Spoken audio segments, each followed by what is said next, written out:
नमस्कार मित्रों, हमारे YouTube platform the learning curve में आपका हार्दिक स्वागत है। घटना चक्र पूर्वावलोकन श्रृंखला के अंतर्गत हम लोग भारत के भूगोल का अध्ययन कर रहे हैं। इसमें लेक्चर संख्या 44 है, जो कि उद्योग से संबंधित है। आज उद्योग के अंतर्गत हम लोहा एवं इस्पात उद्योग से संबंधित प्रश्नों को देखेंगे। आइए देखते हैं किस प्रकार के प्रश्न यहाँ से परीक्षा में पूछे गए हैं। जैसे कि पहला प्रश्न आपसे पूछा गया है कि स्टेनलेस स्टील बनाने के लिए क्या प्रयोग में लाया जाता है।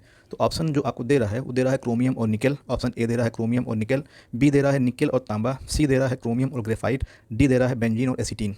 तो स्टेनलेस स्टील बनाने के लिए यानी धब्बा रहित स्टील बनाने के लिए क्रोमियम और निकेल का प्रयोग करते हैं। ऑप्शन ए यहाँ पे करेक्ट होगा। आइए इसकी व्याख्या देखते हैं क्या कह रहा है। तो व्याख्या में दे रहा है ए क्रोमियम और निकेल। तो व्याख्या क्या कह रहा है, कह रहा है स्टेनलेस स्टील बनाने के लिए मुख्यतः क्रोमियम का उपयोग होता है जो जंग रोधी गुण देता है। निकेल स्टील को मजबूती और चमक प्रदान करता है। दोनों मिलकर स्टेनलेस स्टील को टिकाऊ बनाते हैं। इस प्रकार से ये था क्वेश्चन नंबर 1। क्वेश्चन नंबर 2 पर आते हैं। क्वेश्चन नंबर 2 कह रहा है आपसे स्टेनलेस स्टील मिश्र धातु है। तो स्टेनलेस स्टील जो है उसमें क्या मिलाते हैं। तो ऑप्शन ए दे रहा है लोहा और तांबा, बी दे रहा है लोहा और जस्ता, सी दे रहा है लोहा और क्रोमियम, डी दे रहा है लोहा और ग्रेफाइट। तो सही उत्तर क्या होगा, लोहा और क्रोमियम होगा। ऑप्शन सी यहाँ पे करेक्ट होगा। तो स्टेनलेस स्टील जो है यह मिश्र धातु है किसकी, लोहा और क्रोमियम की। ऑप्शन सी यहाँ पे करेक्ट होगा।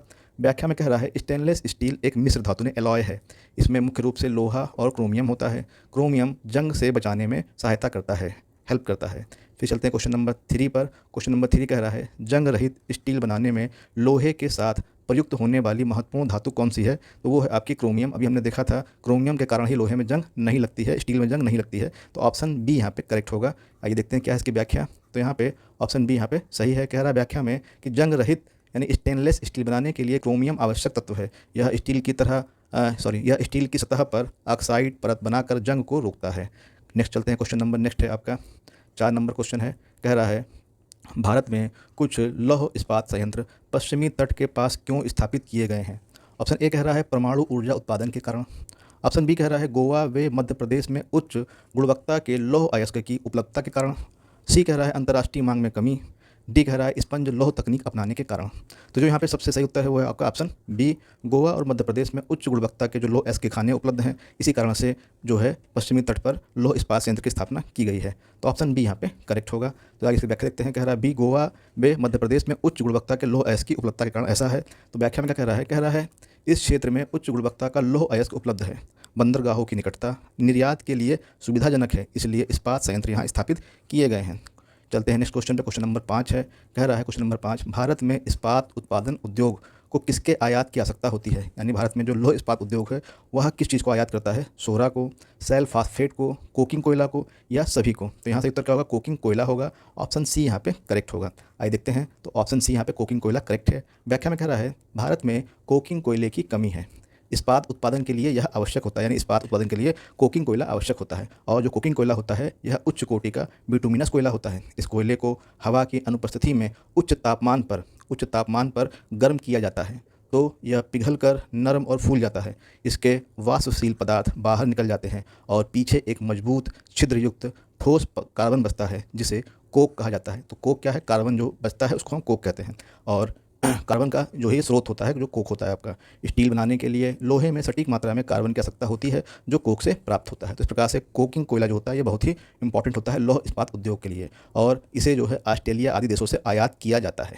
चलते हैं क्वेश्चन नंबर 6 आपका। क्वेश्चन नंबर 6 कह रहा है कोयले की स्थानीय आपूर्ति उपलब्ध नहीं है। तो कोयला कहाँ पे उपलब्ध नहीं है, कह रहा है TISCO Jamshedpur and Tata iron steel company जो है Jamshedpur, BISL Visvesvaraya iron steel limited Bhadravati, HSL Hindustan steel limited Durgapur, HSL Bhilai Hindustan steel limited Bhilai. तो इसमें से कौन सा है जहां कोयला स्थानीय रूप से उपलब्ध नहीं है, तो वो है आपका भद्रावती, BISL भद्रावती जो है यहाँ पे उपलब्ध नहीं है। तो ये देखते हैं इसकी व्याख्या क्या है, उत्तर भद्रावती है आपका। कह रहा व्याख्या में विश्वेश्वरैया लौह इस्पात संयंत्र कर्नाटक के शिवमोगा जिले के भद्रावती में स्थित है और यह क्या है, भारतीय इस्पात प्राधिकरण लिमिटेड सेल की एक प्रमुख इकाई है। भद्रावती में कोयले की स्थानीय आपूर्ति नहीं है, यहाँ वैकल्पिक रूप से लकड़ी या चारकोल का उपयोग किया गया है। फिर कह रहा है आगे नेक्स्ट पॉइंट में हिंदुस्तान स्टील लिमिटेड HSL ने 1959 में यूनाइटेड किंगडम की सहायता से पश्चिम बंगाल के दुर्गापुर में इस्पात संयंत्र की स्थापना की। HSL दुर्गापुर को बाद में सार्वजनिक क्षेत्र के उपक्रम Steel Authority of India Limited SAIL में विलय कर दिया गया। अब हम देखते हैं क्या कि जो वर्तमान समय में जो यह संयंत्र है, जो दुर्गापुर संयंत्र है, वह भारतीय रेलवे के पहिए और धुरी यानी व्हील और एक्सेल जो है बनाने का प्रमुख कारखाना है।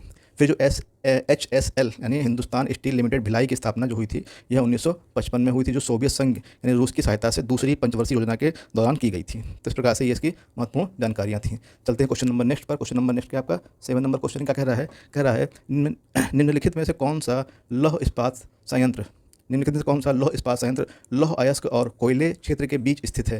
यानी लौह अयस्क और कोयले क्षेत्र के बीच में कौन सा इस्पात संयंत्र इसमें से स्थित है। ऑप्शन ए दे रहा है जमशेदपुर, बी दे रहा है भद्रावती, सी दुर्गापुर, डी बोकारो। तो सही उत्तर क्या होगा, जमशेदपुर होगा। ऑप्शन ए यहाँ पे करेक्ट होगा। आइए देखते हैं इसका। तो उत्तर ए है आपका जमशेदपुर। व्याख्या में क्या कह रहा है जमशेदपुर संयंत्र लौह अयस्क यानी जमशेदपुर जो लौह अयस्क की खान है कारखाना है वह उड़ीसा और कोयला क्षेत्र झारखंड के बीच स्थित है। यानी जमशेदपुर जो संयंत्र है वहाँ पे जो लोहा मिलता है वो उड़ीसा से मिलता है लौह अयस्क, और कोयला मिलता है झारखंड से। तो इस प्रकार से यह उड़ीसा और झारखंड के बीच स्थित क्षेत्र है, जिससे क्या होगा, इसकी परिवहन लागत में कमी हो गई है, यानी परिवहन लागत कम आती है। क्वेश्चन नंबर नेक्स्ट है, क्वेश्चन नंबर 8 है टिस्को यानी जो TICO टिस्को जो है आपका। तो टिस्को जो है आपका संयंत्र किसके निकट स्थित है। तो Tata iron steel company TISCO आपका कहाँ स्थित है आपका, ये टाटानगर में स्थित है आपका। ऑप्शन डी यहाँ पे करेक्ट होगा, झारखंड के टाटानगर में स्थित है। तो यहाँ पे दे रहा है ऑप्शन डी यहाँ पे करेक्ट है, टाटानगर। तो जो टिस्को है आपका यानी Tata iron and steel company जो है आपका, इसका संयंत्र जमशेदपुर टाटानगर में स्थित है। जमशेद जी टाटा द्वारा 1907 में इसकी स्थापना की गई थी। यह भारत का पहला एकीकृत निजी क्षेत्र का इस्पात संयंत्र है। नेक्स्ट चलते हैं, क्वेश्चन नंबर नेक्स्ट 9 है, कह रहा है भारत का पीट्सबर्ग किसे कहते हैं। तो भारत का पीट्सबर्ग बोलते हैं आपका जमशेदपुर को। ऑप्शन डी यहाँ पे करेक्ट होगा। पीट्सबर्ग कहाँ पे स्थित है। तो पीट्सबर्ग अमेरिका का एक शहर है जो लोहे के लिए प्रसिद्ध है। तो यहाँ पे कह रहा है कि जमशेदपुर जो है ये आपका सही उत्तर है। व्याख्या में क्या कह रहा है, जमशेदपुर को भारत का पीट्सबर्ग कहा जाता है। यहाँ लौह इस्पात उद्योग का प्रमुख संकेंद्रण है। पीट्सबर्ग संयुक्त राज्य अमेरिका यानी USA के पेंसिल्वेनिया राज्य का एक प्रमुख शहर है। यह शहर अपने विशाल इस्पात उद्योग के कारण स्टील सिटी के रूप में विश्व प्रसिद्ध है। क्वेश्चन नंबर 10 पर आते हैं। क्वेश्चन नंबर 10 क्या कह रहा है निम्नलिखित में से कौन सा कथन सही नहीं है। कह रहा है भारत के सार्वजनिक क्षेत्र का प्रथम एकीकृत इस्पात संयंत्र राउरकेला इस्पात संयंत्र सोवियत संघ के सहयोग से स्थापित किया गया। तो यह जो राउरकेला है यह जर्मनी के सहायता से स्थापित किया गया था, ना कि सोवियत संघ की। तो पहला ही आपका यहाँ पे रॉन्ग हो गया। फिर कह रहा है सलेम इस्पात संयंत्र भारत में जंगरोधी स्टेनलेस इस्पात का प्रमुख उत्पादक है, जो कि सही है। महाराष्ट्र इलेक्ट्रो स्मेल्स लिमिटेड जो है भारत इस्पात प्राधिकरण यानी सेल की सहायक है, ये भी आपका सही है। और डी कह रहा है विशाखापत्तनम इस्पात संयंत्र राष्ट्रीय इस्पात निगम लिमिटेड की इकाई है, तो ये भी आपका सही है। ऑप्शन ए यहाँ पे करेक्ट नहीं है। व्याख्या में क्या कह रहा है आपसे, कह रहा है राउरकेला इस्पात संयंत्र की स्थापना जर्मनी के सहयोग से की गई थी, ना कि सोवियत संघ के सहयोग से। सलेम इस्पात संयंत्र जो है आपका यानी सलेम स्टील प्लांट जो है भारतीय इस्पात प्राधिकरण सेल का एक प्रमुख और विशेष इस्पात उत्पादक इकाई है। फिर चलते हैं, देखिए आगे बोल रहा है तो सलेम कहाँ पे है। तो यह तमिलनाडु के सलेम जिले में स्थित है। महाराष्ट्र इलेक्ट्रो स्मेल्ट लिमिटेड यानी MEL महाराष्ट्र के चंद्रपुर में स्थित एक प्रमुख कंपनी थी जो लौह मिश्र धातुओं यानी लोहे के साथ कुछ मिश्र धातुओं जिसको बोलते हैं फेरो अलाइज का उत्पादन करती थी। 1 अप्रैल 2010 से इसका महारत्न कंपनी Steel Authority of India Limited SAIL में पूर्ण रूप से विलय कर दिया गया। विलय प्रक्रिया के बाद इसे अब क्या बोलते हैं, MEL का नाम चेंज हो गया है, अब इसे चंद्रपुर फेरो अलाय प्लांट CFP कहा जाता है। विशाखापत्तनम यानी आंध्र प्रदेश में स्थित विशाखापत्तनम इस्पात संयंत्र जिसे बिजाग स्टील के नाम से जाना जाता है। तो बिजाग स्टील क्या है, भारत का पहला तट आधारित एकीकृत इस्पात संयंत्र है। यानी भारत का पहला तट पर बना हुआ स्टील प्लांट कौन सा है आपका, बिजाग स्टील यानी विशाखापत्तनम इस्पात संयंत्र है आपका। यह इस्पात मंत्रालय के तहत एक नवरत्न सार्वजनिक क्षेत्र का उपक्रम राष्ट्रीय इस्पात निगम लिमिटेड है। बाकी सभी कथन सत्य हैं। तो यहाँ पे पहला छोड़ के बाकी सभी सत्य हैं और थोड़ा सा हमने इसको डिटेल से भी देख लिया है। चलते क्वेश्चन नंबर 11 पर, कह रहा है भिलाई स्टील प्लांट भारत सरकार तथा निम्नलिखित में से किस एक का संयुक्त उपक्रम है। तो जो भिलाई स्टील प्लांट है वह रूस के सहयोग से ही लगाया गया था। तो ऑप्शन ए यहाँ पे करेक्ट होगा, नहीं ऑप्शन ए जो है इसका सही उत्तर होगा। तो रूस है। तो मैं कह रहा है आपसे भिलाई इस्पात संयंत्र की स्थापना 1955 में सोवियत संघ यानी वर्तमान रूस के सहयोग से हुई। यह संयंत्र भारत के छत्तीसगढ़ राज्य के दुर्ग जिले के भिलाई में स्थित है। यह सार्वजनिक क्षेत्र का प्रमुख इस्पात संयंत्र है, यानी कि यह सरकारी क्षेत्र का प्रमुख इस्पात संयंत्र है जो छत्तीसगढ़ में स्थित है और भिलाई जिले में स्थित दुर्ग जिला है वहाँ पे भिलाई में स्थित है आपका। तो दुर्ग जिले के भिलाई में स्थित है। 1955 में इसकी स्थापना जो है आपका रूस की सहायता से की गई थी। चलते हैं क्वेश्चन नंबर 12 पर। कह रहा है बोकारो इस्पात संयंत्र का निर्माण हुआ था। तो बोकारो इस्पात संयंत्र का निर्माण किसकी सहायता से हुआ था? ऑप्शन ए दे रहा है संयुक्त राज्य America, B Germany, C England और डी दे रहा है आपका रूस। तो बोकारो का जो निर्माण हुआ है वो हुआ है आपका किसकी सहायता से हुआ है आपका? तो वो हुआ है आपका, तो ये हुआ आपका रूस की सहायता से। तो ऑप्शन डी यहाँ पे करेक्ट होगा। आइए देखते हैं इसकी व्याख्या क्या है। तो व्याख्या में बोल रहा है ये कि रूस सही उत्तर है। बोकारो स्टील प्लांट का निर्माण सोवियत संघ यानी रूस के सहयोग से किया गया। कब किया गया था? 1965 में किया गया। बोकारो इस्पात संयंत्र यानी BSL झारखंड के बोकारो जिले में स्थित है। यह भारत का प्रमुख सार्वजनिक क्षेत्र का इस्पात संयंत्र है। चलते हैं क्वेश्चन नंबर नेक्स्ट पर। क्वेश्चन नंबर नेक्स्ट है आपका 13 क्वेश्चन। कह रहा है निम्नलिखित में से कौन सा उद्योग भारत के लिए सबसे अधिक विदेशी मुद्रा अर्जित करता है, कमाता है? तो वो है आपका लौह इस्पात उद्योग। ऑप्शन सी यहाँ पे करेक्ट होगा। तो ऑप्शन सी इसका सही उत्तर है, लौह एवं इस्पात उद्योग। व्याख्या में क्या कह रहा है भारत में लौह एवं इस्पात उद्योग निर्यात के माध्यम से महत्वपूर्ण विदेशी मुद्रा अर्जित करता है। यानी कि लौह इस्पात उद्योग के निर्यात के द्वारा हमको फॉरेन करेंसी प्राप्त होती है। चाय और जूट भी महत्वपूर्ण है, लेकिन इस्पात का योगदान सबसे अधिक है। नेक्स्ट चलते हैं क्वेश्चन नंबर नेक्स्ट है आपका 14 नंबर क्वेश्चन है। कह रहा है निम्नलिखित में से कौन सा युग्म सही नहीं है, बताना है आपको। तो भिलाई आपका मध्य प्रदेश में बोल रहा है। तो भिलाई तो आपको छत्तीसगढ़ में है, तो पहला ही आपका गलत हो गया यहाँ पे। दुर्गापुर पश्चिम बंगाल जो कि सही है आपका, राउरकेला उड़ीसा में सही है और जमशेदपुर झारखंड में सही है। ऑप्शन ए यहाँ पे करेक्ट नहीं है। तो ऑप्शन ए यहाँ पे करेक्ट नहीं है, तो उत्तर ए यहाँ पे सही उत्तर है इसका। भिलाई वर्तमान में छत्तीसगढ़ में स्थित है, ना कि मध्य प्रदेश में। अन्य सभी युग्म क्या है आपके सुमेलित हैं। क्वेश्चन नंबर 15 पर आते हैं। कह रहा है राउरकेला इस्पात संयंत्र को लौह अयस्क की आपूर्ति कहाँ से होती है? तो राउरकेला जो है आपका वो कहाँ है? उड़ीसा में स्थित है आपका, और इसको क्योंझर से जो है लौह अयस्क की प्राप्ति होती है। तो ऑप्शन ए यहाँ पे करेक्ट होगा। तो ऑप्शन ए यहाँ पे सही है। तो राउरकेला को उड़ीसा के क्योंझर जिले से लौह अयस्क की प्राप्ति होती है। जो राउरकेला जो संयंत्र है इसकी स्थापना 1955 में पश्चिमी जर्मनी के सहयोग से की गई थी। यानी जर्मनी के भी दो भाग थे, पूर्वी और पश्चिमी, तो पश्चिम जर्मनी के सहयोग से इसकी स्थापना की गई थी। यह क्षेत्र उच्च गुणवत्ता के लौह अयस्क के लिए प्रसिद्ध है। यानी क्योंझर जो है यहाँ पे अच्छी श्रेणी का कोयला लोहा मिलता है। क्वेश्चन नंबर 16 है आपका। कह रहा है भारत में इस्पात कारखानों का कौन सा समूह आज़ादी के बाद स्वतंत्रता के पश्चात बनाया गया? तो हम देखते हैं यहाँ पे कि आज़ादी के बाद कौन सा बना है। तो ये तो 1907 में आपका बना था जमशेदपुर वाला, इसलिए पहला गलत हो गया। भिलाई, दुर्गापुर, भद्रावती, भिलाई, दुर्गापुर, राउरकेला। तो यहाँ पे क्या होगा? भिलाई, दुर्गापुर, राउरकेला, ये सही होगा। ऑप्शन सी यहाँ पे इसका सही उत्तर होगा। तो आइए देखते हैं इसका ऑप्शन सी भिलाई, दुर्गा और राउरकेला। तो कह रहा आज़ादी के बाद द्वितीय पंचवर्षीय योजना के दौरान तीनों संयंत्रों की स्थापना हुई। भिलाई की स्थापना रूस के सहयोग से हुई, राउरकेला की स्थापना जर्मनी के सहयोग से और ब्रिटेन के सहयोग से दुर्गापुर की स्थापना हुई थी। ये भारत के औद्योगिक विकास के आधार स्तंभ बने थे।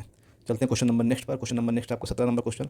कह रहा है भारत के निम्न लौह एवं इस्पात उत्पादक केंद्रों में से कौन कोयला क्षेत्रों से काफ़ी दूर स्थित है?